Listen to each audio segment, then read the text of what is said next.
कुछ बात करें महंगाई की तो महंगाई ने सब्जियां भी गरीब आवाम से दूर कर दी। क्या सब्जियों की फराहमी मुतासिर हुई, हरे मसाला जात और सब्जियों की कीमतों में इजाफा हो गया। क्या ब्रोकली 1000 रुपए किलो, 1000 रुपए किलो। शकरकंदी 5000 रुपए किलो, ये हालत है। मटन मिल रहा है 2000 रुपए किलो। मुल्क भर की तरह खानपुर में सब्जियों की कीमतों में होशरुबा इजाफा हो गया। प्याज 230 रुपए किलो। बैतलो क्या लोग 20 रुपए का लेते हैं हांडी पकाने के लिए 40 का। वो हमें भी शर्म आती है, हमें भी रोना आ जाता है गरीबों को देखकर। क्या वहीं अंडे की बात करें तो एक अंडा 40 रुपए का मिल रहा है, जो 7 से 10 रुपए का मिलता है भारत। लाल मिर्च मिल रही है 2000 रुपए किलो। इतना तो सोच भी नहीं सकते हम कि यहाँ पर रेट होंगे।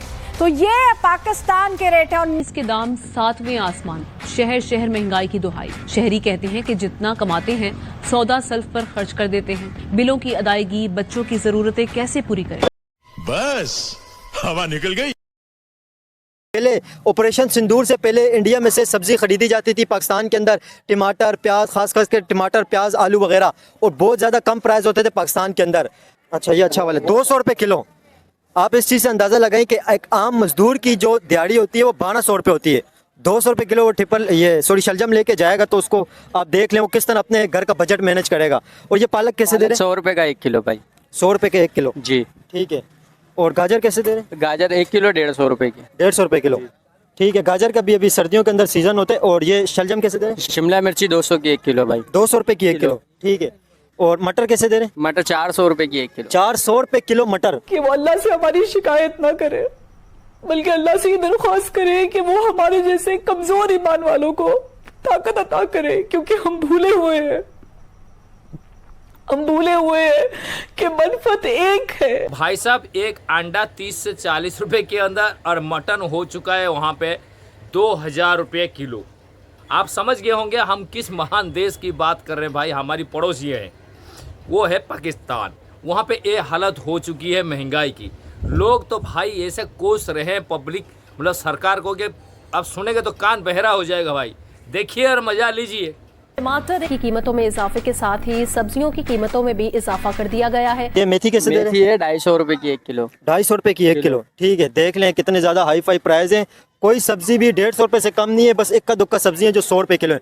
और ये गोभी कैसे दे रहे हैं? फूल गोभी? गोभी 200 रुपये किलो। 200 रुपये किलो गोभी। और गोभी थोड़ा सा क्लोज करके बताएं गोभी कैसी है। और ये कचालू कैसे किलो दे रहे हैं? कचालू किलो 150 का, ठीक है, किलो 150। और बंद गोभी कैसे किलो दे रहे हैं? गोभी भी 150 की 1 किलो। केड़ियाँ पड़ी हुई हैं? ये 1 किलो 100 रुपये की। तो जब इंडिया से पहले ट्रांसपोर्ट होती थी, इन्होंने बंद की है, ये बहुत गलत की है। ठीक है, मेडिसिन वगैरह इन्होंने बंद की है, दुबई से कर रहे हैं, ठीक है। इससे हमारा कोई फायदा नहीं हो रहा। हाँ। इनको चाहिए ये काम करें हमारे लिए, हमारे जो जिससे हमारा फायदा वो काम करें।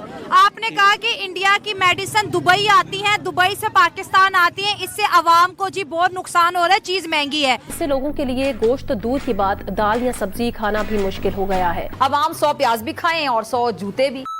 आटा महंगा हो गया, सूखी रोटी भी मुयसर नहीं। हुकूमत ने गरीब को मारने के सारे हरबे आजमा लिए। दिहाड़ीदार तबके के लिए 2 वक्त की रोटी पूरी करना भी मुश्किल हो गया है। अब बस यही रह गया है कि घर में घुसकर हमें गोली मार दे या जहर सस्ता कर दे ताकि हम खाकर मर जाएं। पूरी दुनिया में पाकिस्तान का मजाक उड़वा रहे हैं आप लोग। आपने सबसे पहले घबराना नहीं है। इंडिया के अंदर ये 20-30 रुपए किलो सब्जियां मिलती हैं। इंडिया के बारे में क्या कहेंगे कि वहाँ पे इतनी ज़्यादा कम प्राइस है, इतनी सस्ती लोग चीज़ें खरीदते हैं? वहाँ के हुक्मरान जो है ना, उनको अवाम की ख्याल है। हमारे हुक्मरानों को अवाम का ख्याल नहीं है। वहाँ हर चीज़ के रेट कम है, चीज़ें सस्ती हैं, अवाम को सहूलतें दी जाती है। लेकिन हमारे मुल्क में इस चीज़ का कोई नाम नहीं। अवाम को परेशानी के अलावा कुछ भी नहीं दिया जाता, कोई सहूलत नहीं है किसी किस्म की। हर चीज़ की कोई यानी आई मीन से रेट वगैरह की कोई रोकथाम नहीं है। कोई वो जो जिसकी मर्जी है वो रेट उससे बेच रहे हैं हर चीज़ की। बिल्कुल। आप क्या कहते हैं? अभी तो आप सब्जी खरीदने के लिए हैं, आपने सब्जियां खरीदी भी हैं, ठीक है। आप यहाँ पे इस वक्त सब्जियों के जो इतने ज़्यादा प्राइस महंगे हैं, एक यही सब्जी अब इंडिया के साथ अगर ख़रीदे, बिल्कुल बॉर्डर का फ़र्क है, इतना बड़ा फ़र्क तो नहीं है। यहाँ से बॉर्डर क्रॉस करें, वहाँ पे ये चीज़ 20-30 रुपये किलो बिक रही है, यहाँ पे 200-300 रुपये किलो बिक रही है। कितना बड़ा फ़र्क है। ये जो यहाँ पे 1 किलो का प्राइस है ना, वहाँ पे 10 किलो इतनी सब्ज़ी खरीद सकते हैं इंसान इंडिया के अंदर। तो ये बहुत ज़्यादा बड़ा फ़र्क है, ये कोई मामूली फ़र्क नहीं है। तो इतना बड़ा फ़र्क आप क्या समझते, क्या ऐसी चीज़ें होनी चाहिए जिस वजह से ये फ़र्क ख़त्म हो जाए और यहाँ पे भी लोगों को थोड़ी कम रेट के अंदर चीज़ें मिले, सब्जियाँ मिले? ये हुकूमत को रोकथाम करनी चाहिए ना, टैक्स वगैरह कम करें और जो पाबंदी वगैरह है ये ना रहे। चीज़ें वाफर मकदार में, जब सब्जियाँ वाफर मकदार में होंगी तो ऑटोमेटिकली रेट्स कम होंगे।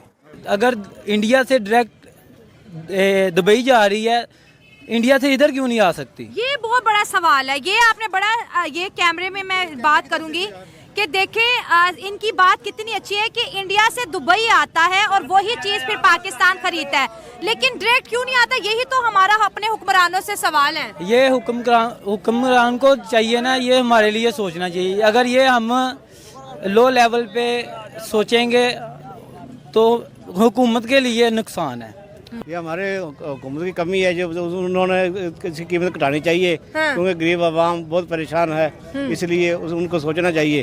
उनका अपना नुकसान है और दूसरे मुल्कों में चीज़ बहुत कम है, हमारे मुल्क में ज़्यादा चीज़ हो जाती है। सर अगर इंडिया की बात करें, वहाँ पर 27 करोड़ मुसलमान है। जैसे ही रमजान वहाँ पर शुरू होता है तो कीमतें जो है वो काफी कम कर देते हैं। हमारी आबादी कम है उनसे, फिर भी हमारी महंगाई ज़्यादा हो जाती है। जी ख्याल करें। लेकिन उनका फिर भी सास है, उनका मजहब इंडिया में सास है। हाँ। उनमें फिर भी सास है। हमारा मजहब नहीं है, फिर भी वो सास करते हैं। हाँ। ये हमारे यहूदी हैं। वो हम तो उनको कहते हैं यहूदी, हम गुनाहगार होते हैं। ये है यहूदी, हमारे जो हुक्मरान इस टाइम बैठे हुए हैं। सर जब यही सब्जियां इंडिया से आती थी, जैसे अवाम कह रही है 20 रुपए 25 रुपए किलो होती थी, आसानी से पक भी जाती थी, अवाम खरीद भी लेती थी। इंडिया से इन्होंने तिजारत बंद कर दिया, अवाम अब इतनी महंगी सब्जी नहीं खरीद सकती। आज से 8 दिन पहले आलू 40 रुपए थे, अच्छा। अब 70-80 रुपए किलो दे रहे हैं। ठीक डबल है, हो गई कीमत। हाँ जी। गोभी देख लो, मिर्चें देख लो, 300 रुपए किलो, 320 रुपए किलो मिर्चें चल रही हैं। ठीक है, उसके बाद गाजर देख लो, 300 रुपए धड़ी दे रहे हैं जी। हाँ जी, उनको चाहिए कि वो हमारा ख्याल करें। सब्जियों की कीमतें आसमानों से बातें कर रही है। एक आम आदमी जिसकी 20,000 25,000 तनख्वाह है, मेरा नहीं ख्याल कि ये आलू खरीद पाएगा या 350 रुपए का प्याज खरीदेगा, 200 रुपए के टमाटर खरीदेंगे। शिमला मिर्च 400 रुपए किलो है। बिस्मिल्लाहिर्रहमानिर्रहीम। असल बात यह है कि ना ही हुक्मरानों का कसूर है, अच्छा, ना ही किसी और का है। ठीक है। इसी अवाम का कसूर है जो बार बार चोरों को आजमाती है। अच्छा। यही है। कितनी दफा इन्होंने इस मुल्क पर हुकूमत किया है। सही बात इन्होंने कुछ अवाम का सोचा है, कुछ नहीं सोचा। इसी अवाम ने दोबारा इन चोरों को अपने ऊपर मुसल्लत किया है। अब अवाम सारी रो रही है। दोस्तों ऐसा नहीं कि महंगाई सिर्फ पाकिस्तान में है, हमारे देश भारत में भी महंगाई एकदम चरम सीमा पर भी है। ऐसी बात नहीं है, यहाँ पे भी महंगाई है, लेकिन ये उस लेवल का महंगाई नहीं है जैसा पाकिस्तान में है। यहाँ पे महंगाई होने का सबसे बड़ी बहुत बड़ी वजह तो पॉपुलेशन है भाई। 140 करोड़ लोग रहते हैं भारत में, तो महंगाई होना लाजमी सी बात है। प्रोडक्शन धीरे धीरे कम होते जा रहे हैं, खेती बाड़ी ये सारी चीज़ कम होते जा रही है और खाने वाले पब्लिक बढ़ रही है। इसी तरह का सेम सिचुएशन लगभग पाकिस्तान से भी है। पॉपुलेशन 25 से 26 करोड़ लोग हो रहे हैं और खेती का लायक जो ज़मीन है वो कम होते जा रहा है। कहा तो ये जा रहा है वहाँ पे जो ज़मीनों में खेत किया जाता था, फल फ्रूट वगैरह उगाया जाता था, वो सारे खेत भाई भू माफिया जो लोग बड़े बड़े आजकल जो टावर बना रहे हैं ना, टाउनशिप बना रहे हैं, उनको दे दिया गया है। वहाँ सारे बिल्डिंगें बना रहे हैं रहने के लिए लोगों के लिए। अब बिल्डिंग बना के करेंगे क्या भाई? रहने के लिए लोग तब आएंगे ना जब खाने के लिए भी पैसा हो। जो तुम्हारे पास खाने के वांदे हैं, इतने लाले पड़े हुए हैं, पेट्रोल डीजल का तो भाव आसमान छू रहे हैं वहाँ पे कहा जा रहा है, तो फिर बिल्डिंग्स बना के करेंगे क्या? रही इकोनॉमी का पूरी भट्टा बैठा के रखें। अभी से नहीं, इससे पहले इमरान चाचू थे, उन्होंने भी बड़े बड़े कांड किए। अभी शहबाज भाई साहब आए हैं, वो भी उनका भी मतलब फेमस है। इनके जितने नेता है सब फेमस है एक चीज़ के लिए, वो क्या है? करप्शन। पूरा देश के नाम पे कर्जा उठाते हैं IMF से, वर्ल्ड बैंक से, न जाने कहाँ से, और लेके अपने जेब में अपने घर बिस्तरा भर लेते घर भी, और सब निकल जाते भाई। सबका लंदन अगड़म बगड़म बाहर में फ्लैट है। ये सारे चीज़ें आम आदमी को भुगतना पड़ता है टैक्स के रूप में, और अलग अलग तरह से ये लोग आम पब्लिक से वसूलते हैं। ये हालत है आज पाकिस्तान का।